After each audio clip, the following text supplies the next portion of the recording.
Nosferatu's legacy, a century of horror. From its eerie inception to its undying influence, we explore the vampire that refuses to remain buried. Draw your curtains, hold your garlic close, and join us as we delve into the heart of cinematic dread. Number 5. The Birth of Nosferatu. Imagine the world in 1922. Silent films were at their zenith, and audiences were unprepared for the terrifying experience that was Nosferatu. Often considered the grandfather of all vampire movies, it introduced cinemagoers to Count Orlik, a character so disturbing that legal efforts almost extinguished his legacy. Despite controversy and legal battles, Nosferatu managed to rise from the ashes, much like its titular vampire, marking the beginning of what would become a staple of horror that continues to terrify new generations.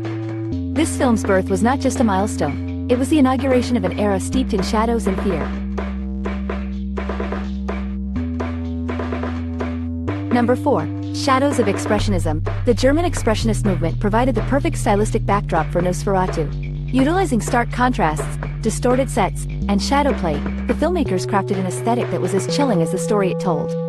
The eerie, dreamlike visuals added a surreal quality that left audiences in a state of unease.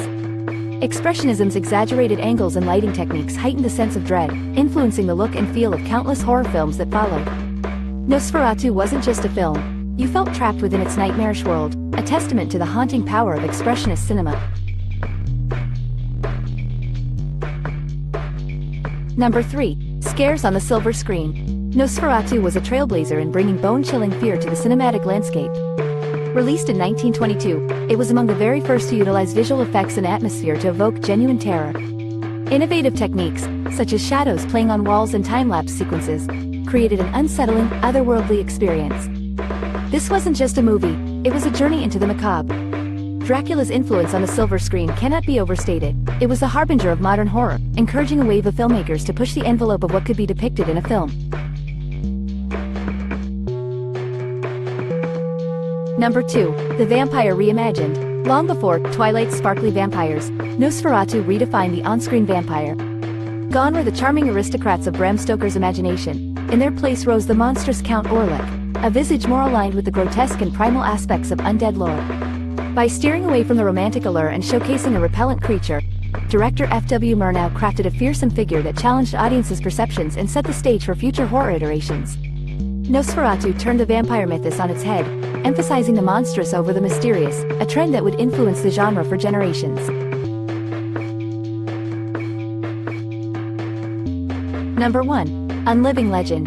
Nosferatu has not just remained a classic, it's become the sine qua non of vampiric horror. The iconic image of Count Orlik, with his gaunt features and elongated fingers, is instantly recognizable even to those who've never seen the film. His silhouette creeping up a staircase is the stuff of nightmares and has been embedded in the collective consciousness. Over the decades, Nosferatu's portrayal has infiltrated countless forms of media, popping up in parodies, homages, and references across modern cinema, television, and literature. It is more than a film, it's a cultural touchstone that proves the enduring power of horror to captivate and terrify. As our eerie expedition draws to a close, we find ourselves in awe of a century-old beacon of horror.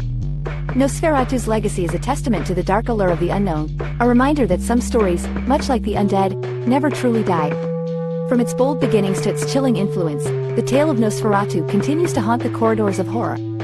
So remember, dear reader, in the world of Nosferatu, the shadows are never empty, and the darkness is always watching. Until next time, may your nights be sleepless, but safe.